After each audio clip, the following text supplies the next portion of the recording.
Assalamualaikum adik-adik, gimana kabarnya? Alhamdulillah, luar biasa. Allahu Akbar. Baiklah, di sini kakak akan mendongeng yaitu sirah dari Nabi Sulaiman. Sebelum kakak mendongeng dan adik-adik mendengarkan dongeng dari kakak, kita menyanyikan lagu 25 Nabi. Ada yang sudah hafal? Ada yang hafal? Kita mulai ya. Idris, Nuh, Hud, Soleh, Ibrahim, Lut, Ishak, Ismail, Yakub, dan Yusuf, Su'aib, Harun, Musa, Daud, Zulkifli, Sulaiman, Ayub, Yunus, Zakaria, Ilyas dan Ilyasa, Yahya, Isa, dan Muhammad. Itu semuanya Nabi utusan Allah. 25 Nabi utusan Allah. 25 Nabi utusan Allah. Ya Nabi, ya Rasul, ya Nabi, ya Rasul. Kisah Nabi Sulaiman alaihissalam. Nabi Sulaiman adalah putra dari Nabi Daud. Sejak usia muda sudah nampak kecerdasan dan kebijaksanaannya di bidang hukum. Jika seseorang tidak puas mendapat pengadilan dari Nabi Daud, maka mereka akan puas jika pengadilan itu dipimpin oleh Nabi Sulaiman. Sesudah Nabi Daud wafat, Nabi Sulaiman diangkat sebagai penggantinya. Keistimewaan Nabi Sulaiman. Beberapa keistimewaan Nabi Sulaiman ialah bisa berbicara dengan binatang, menguasai jin dan setan, sedangkan api menjadi kendaraan yang melaju sangat cepat. Perjalanannya dari pagi hingga sore sama dengan perjalanan 1 bulan bagi orang biasa. Pada suatu hari, Nabi Sulaiman mengadakan apel yang besar bagi seluruh bala tentaranya, baik itu dari golongan jin, dari golongan setan, dari binatang, manusia diperintahkan semua berkumpul menghadap Nabi Sulaiman. Semua sudah hadir kecuali seekor burung bernama Hudhud.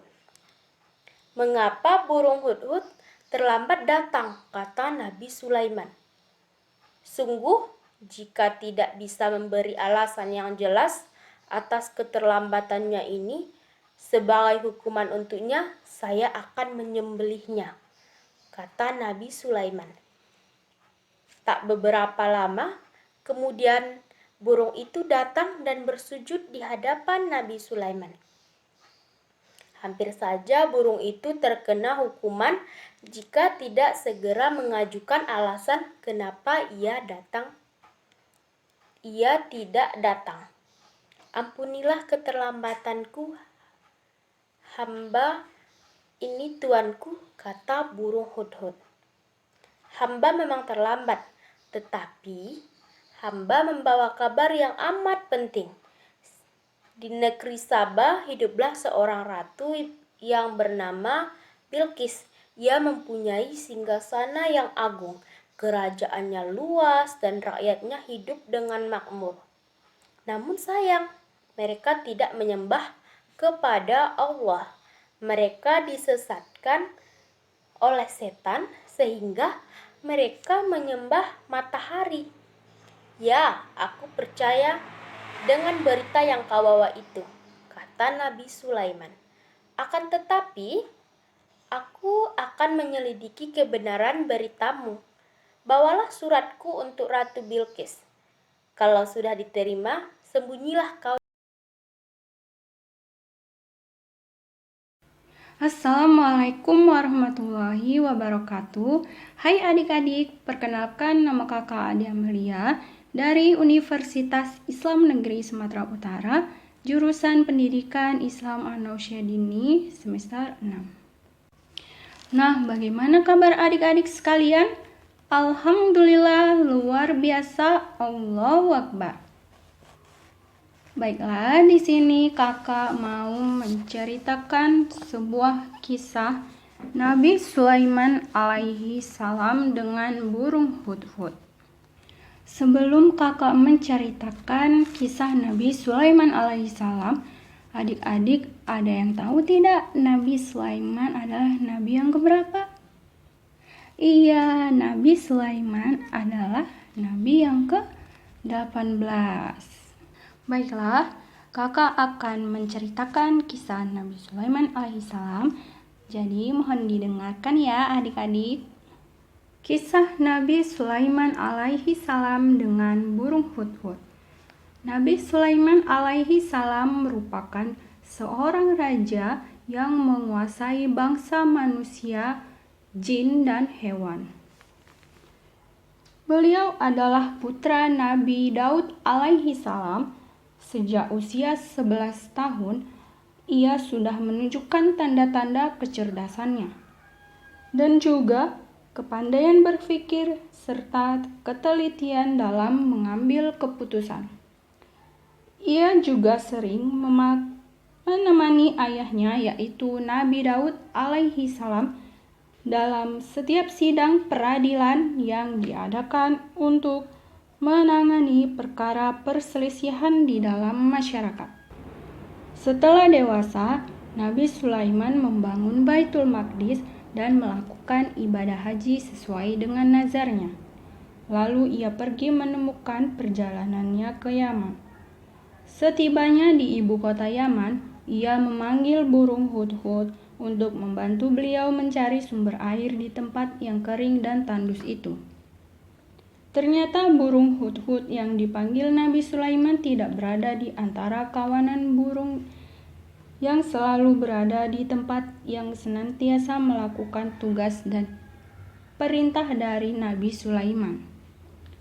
Nabi Sulaiman menjadi marah apabila burung hudhud itu datang tanpa alasan yang cukup jelas. Nah, sebelum melanjutkan cerita selanjutnya, kakak ingin bertanya nih kepada adik-adik sekalian. Adik-adik sudah ada yang tahu tidak bagaimana bentuk dari burung hudhud? Siapa yang tahu? Ayo angkat tangannya. Nah, jadi burung hudhud termasuk jenis burung pemakan serangga. Ia mempunyai paruh yang panjang, berjambul di bagian kepala, berekor panjang dan berbulu indah beraneka ragam. Ia hidup dengan membuat sarang atau lubang pada pohon-pohon kayu yang telah mati. Nah, sekarang adik-adik sudah pada tahu kan bagaimana bentuk dari burung hudhud? Iya, sudah pada tahu ya. Tak lama kemudian burung hudhud datang dan ia hinggap di tangan Nabi Sulaiman sambil menundukkan kepala karena ia merasa ketakutan. Burung hudhud berkata, "Aku telah melakukan penerbangan serta peningkaian dan menemukan sesuatu yang sangat penting untuk diketahui oleh Paduka Tuan. Aku telah menemukan sebuah kerajaan yang besar dan mewah di negeri bernama Sabah, yang dikuasai dan diperintah oleh ratu. Aku juga melihat ratu itu duduk di atas sebelah tahta yang megah, bertaburan permata yang berkilauan. Ratu dan rakyatnya itu tidak mengenal Tuhan pencipta alam dan semesta yang telah mengaruniakan mereka kenikmatan dan kebahagiaan hidup. Mereka tidak menyembah dan bersujud kepada Allah, tetapi kepada matahari. Mereka bersujud kepada matahari dikala terbit dan terbenam. Mereka telah disesatkan oleh iblis dan dari jalan yang lurus dan benar," kata burung hudhud. Nabi Sulaiman menjawab, "Baiklah, kali ini aku ampuni kesalahanmu, karena berita yang engkau bawakan ini aku anggap penting untuk diperhatikan. Aku akan menuliskan sebuah surat dan bawakanlah surat ini ke negeri Sabah, tempat istana ratu yang engkau maksud. Kemudian kembalilah secepatnya, sambil aku menanti perkembangan selanjutnya. Bagaimana jawaban dari Ratu Sabah atas suratku ini? Burung hut-hut terbang kembali menuju negeri Sabah. Setibanya di atas istana kerajaan, burung hut-hut melemparkan surat dari Nabi Sulaiman tepat di depan Ratu Balkis yang sedang duduk di atas tahtanya yang megah. Ia terkejut melihat sepucuk surat yang jatuh dari udara tepat di hadapan wajahnya. Dalam surat tersebut, Nabi Sulaiman mengajar Ratu Balkis dan rakyatnya agar tidak menyembah matahari dan berserah diri kepada Allah. Kemudian Ratu Balkis mengadakan perkumpulan dengan para penasihatnya untuk membahas isi surat dari Nabi Sulaiman. Demikianlah kisah Nabi Sulaiman alaihissalam dengan burung hut-hut. Jadi dapat kita ambil pesan moral dari kisah Nabi Sulaiman alaihissalam, yaitu hanya kepada Allah lah kita menyembah. Karena Allah Subhanahu wa Ta'ala, pencipta alam semesta, yang telah mengaruniakan kita kenikmatan dan kebahagiaan hidup kita. Dan juga jadilah seperti Nabi Sulaiman alaihi salam yang cerdas dalam berpikir serta ketelitian dalam mengambil keputusan. Demikianlah dongeng dari kakak. Semoga bermanfaat. Jika ada kesalahan, kakak mohon maaf. Wabillahi taufiq wal hidayah. Wassalamualaikum warahmatullahi wabarakatuh. Sampai ketemu lagi adik-adik. Assalamualaikum warahmatullahi wabarakatuh. Apa kabar anak bunda? Alhamdulillah luar biasa, Allahu Akbar. Nah, hari ini bunda akan bercerita tentang pertemuan Nabi Sulaiman alaihissalam dengan Ratu Balkis. Nah, sebelum bunda bercerita, bunda harap anak bunda mendengarkan cerita bunda ya. Jadi tokoh yang ada di dalam cerita bunda ini, yang pertama Nabi Sulaiman alaihissalam, Ratu Balkis, burung hut-hut, sama pasukan Ratu Balkis.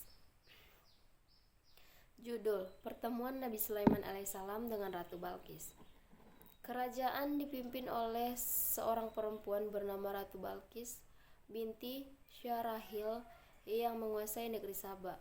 Ibu Ratu Balkis adalah perempuan yang ada di negeri Sabah. Karena itu tumit kaki Ratu Sabah seperti teracak kuda. Ibunya bernama Fariyah, jin perempuan.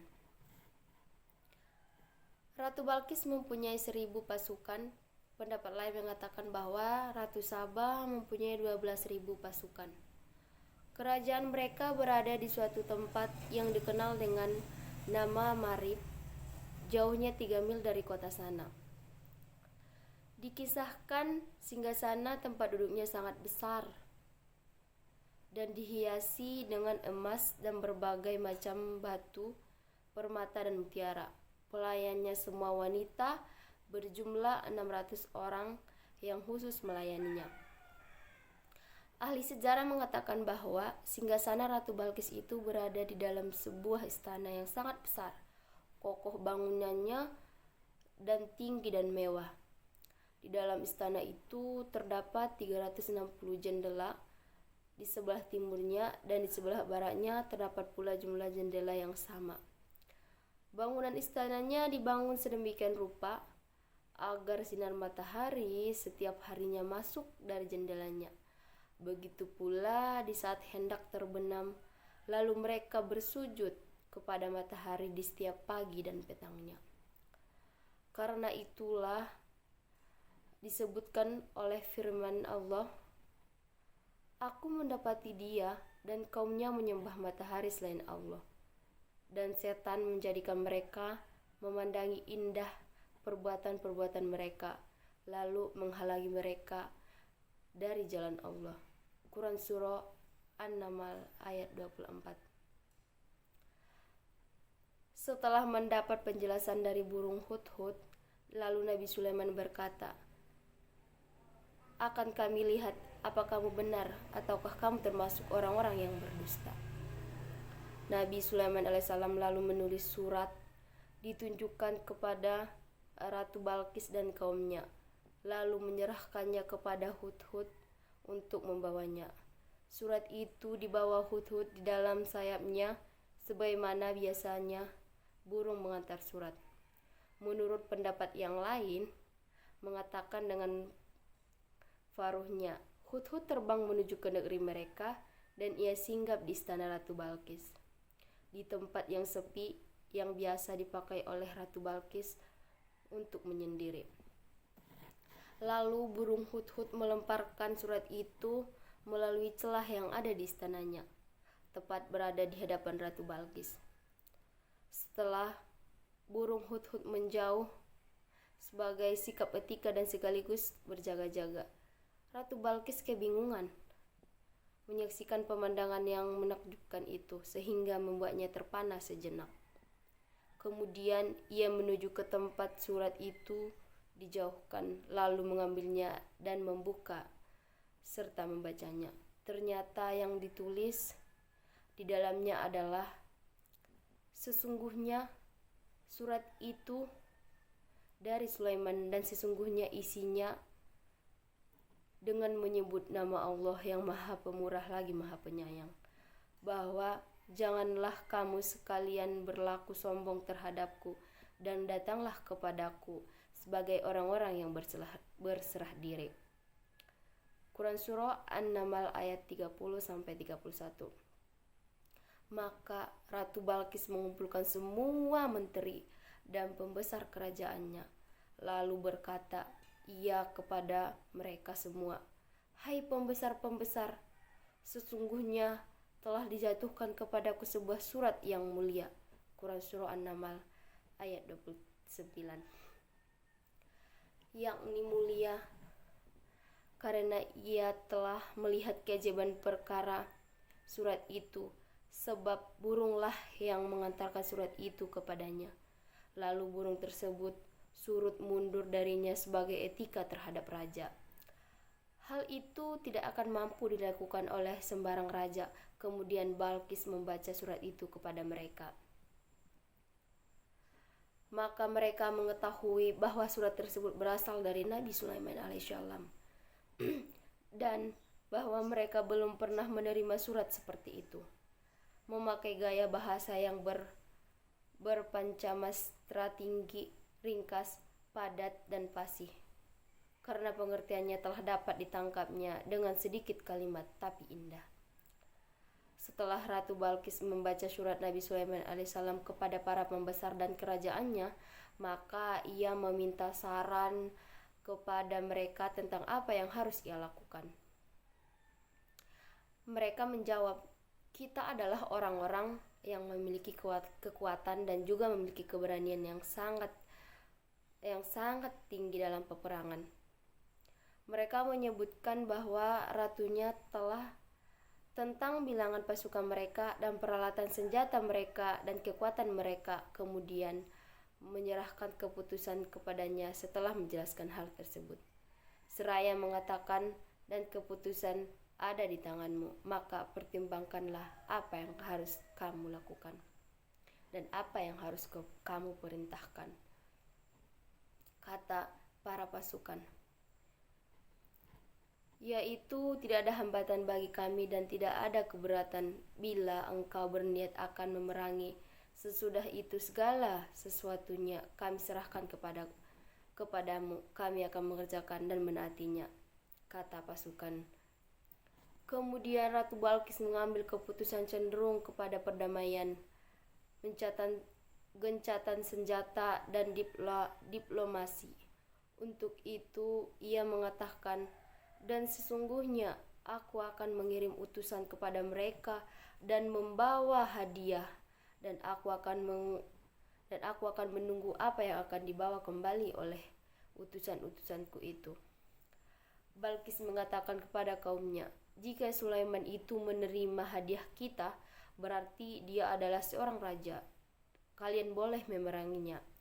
Tetapi jika dia menolaknya, berarti dia adalah seorang nabi, maka ikutilah dia oleh kalian. Ketika utusan itu sampai kepada Nabi Sulaiman, Sulaiman berkata, Apakah patut kamu menolong aku dengan harta? Maka apa yang diberikan Allah kepadaku lebih baik daripada apa yang kalian berikan. Tetapi kalian merasa bangga dengan hadiah kalian, kembalilah kepada mereka. Sungguh, kami akan memandangi mereka dengan bala tentara yang mereka tidak kuasa melawannya, dan pasti kami akan mengusir mereka dari negeri itu atau Saba dengan terhina, dan mereka menjadi tawanan-tawanan yang hina dina. Lalu Ratu Balkis berkata, jika Sulaiman mengetahui bahwa yang berpakaian pria adalah pelayan wanita dan berpakaian wanita adalah pelayan pria, berarti dia adalah seorang nabi. Nabi Sulaiman alaihissalam memerintahkan kepada mereka untuk melakukan wudhu. Maka pelayan yang wanita menuangkan air ke tangannya, sedangkan pelayan pria mencedokkan tangannya ke air. Kemudian hal inilah Nabi Sulaiman dapat membedakan mereka. Nabi Sulaiman alaihissalam tidak melirik sedikit pun terhadap hadiah yang mereka bawa dan tidak memperhatikannya, bahkan berpaling darinya. Lalu Nabi Sulaiman alaihissalam berkata dengan nada yang menyanggah, Apakah patut kamu menolong aku dengan harta? Quran Surah An-Naml ayat 36. Setelah utusan-utusan itu kembali kepada ratu, mereka dengan membawa kembali hadiahnya dan pesan-pesan dari Nabi Sulaiman. Maka ratu juga dan kaum-kaumnya tunduk dan patuh. Lalu ia berangkat bersama bala tentara menuju ke negeri Nabi Sulaiman alaihissalam dengan rasa tunduk, menyerah dan menghormati Nabi Sulaiman serta berniat akan mengikuti agama Islam. Ketika Nabi Sulaiman mengetahui kedatangan mereka, gembiralah ia dengan sangat senang. Demikian kisah dari pertemuan Nabi Sulaiman alaihissalam dengan Ratu Balkis. Semoga anak bunda bisa mendengarkan cerita bunda tadi dan bisa menyimak apa yang bunda ceritakan. Sekian dari cerita bunda. Assalamualaikum warahmatullahi wabarakatuh. Assalamualaikum warahmatullahi wabarakatuh. Di sini saya akan menceritakan tentang kisah Nabi Sulaiman dan para pasukan semut. Nabi Sulaiman merupakan nabi yang sangat cerdas dan sangat kaya raya. Selain kaya raya, Nabi Sulaiman terkenal sangat bijaksana. Allah Subhanahu wa taala memberikan beberapa anugerah dan keistimewaan kepada Nabi Sulaiman alaihissalam, seperti dapat menundukkan angin dan jin serta dapat berbicara dengan binatang. Nah, disinilah kisahnya akan dimulai. Pada suatu ketika, Nabi Sulaiman alaihissalam dan para pasukannya ingin bepergian ke sebuah daerah di Thaif. Nabi Sulaiman alaihissalam membawa pasukan yang sangat banyak, terdiri dari manusia, jin, dan burung-burung.